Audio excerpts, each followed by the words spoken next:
Sanibonani. Manje ke ngivule incwadi ebonisa ukuthi ngempela akekho onelungelo lokukhonzwa. Ngisho izingilozi uqobo lwazo azinalo ilungelo lokukhonzwa. Umdali wazo izingilozi, umdali wento zonke kuphela onelungelo lokukhonzwa. Kakhulukhulu kulabantu laba abakhonza abanye abantu, abakhonza ezinye izidalwa zikaNkuluNkulu. Le verse le ngiyivulele nina ukuthi nifunde, niqonde, nivule amehlo, nivule ingqondo, niphenduke kusenesikhathi, ngoba maningaphenduki manje niyongikhumbula ngomhla wokuphela, niyongikhumbula mhla nificwa ukufa. Ethuneni bonke labeni bakhonzayo angeke nibabone. Ngivule la incwadi yeSambulo 22 uverse 8, ngiqala kuverse 8. Mina Johane nginguye owezwa wabona lezi zinto. Kuthe sengizwile, sengibonile, ngawa phansi ukuba ngikhuleke phambi kwezinyawo zengilosi, hayi kaNkulunkulu, zengilosi engikhombisile lezi zinto.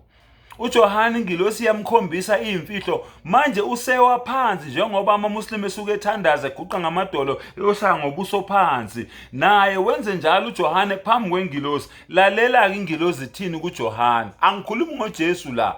Ingilosi inkulu kabi inamandla adlula kaJesu, kodwa lalela ingilosi epowerful ukudlula uJesu ithini uJohane mayenza njalo kuyo. Yayisithi kimi, Musa, nginceku kanye nabazalwane bakho abaprofeti nabagcina amazwi alencwadi. Yayizingilozi zithini? Ithi musuku ungikhothamela mina, nginceku kanye nabo bonke abazalwane bakho abenze njani? Nabaprofeti abenze njani? Nabagcina amazwi alencwadi. Sonke siyinceku bafowethu, sonke. Uyezwa ithi nabaprofeti, uJesu wayeyumprofeti. Ithini ingilozi? Naye Jesu loyo akanalo ilungelo lani lokukhothanyelwa.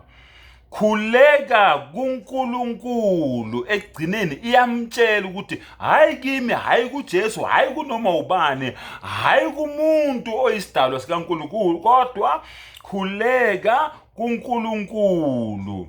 Yathi kimi, ungavali ngophawu amazwi esiprofeto salencwadi, ngokuba isikhathi siseduze. Lalela-ke ukuthi ke uthini-ke u11. Ngalabo bantu labo ke bona abenza okwentando yabo, abakhonza abanye onkulunkulu, abakhonza uJesu, abakhonza ezinye izinto, abakhonza amadimoni, abakhonza amathonga, abakhonza amadlozi, abakhonza abantu abaphila emhlabeni, abakhonza ilanga, abakhonza izinyanga, abakhonza izinyoka. Lalela uverse 11 uthini? Isambulo 22 verse 11. Uyaniduba ke manje uNkulunkulu ngoba anizwa, anilaleli. Lalela uNkulunkulu uthini kuverse 11.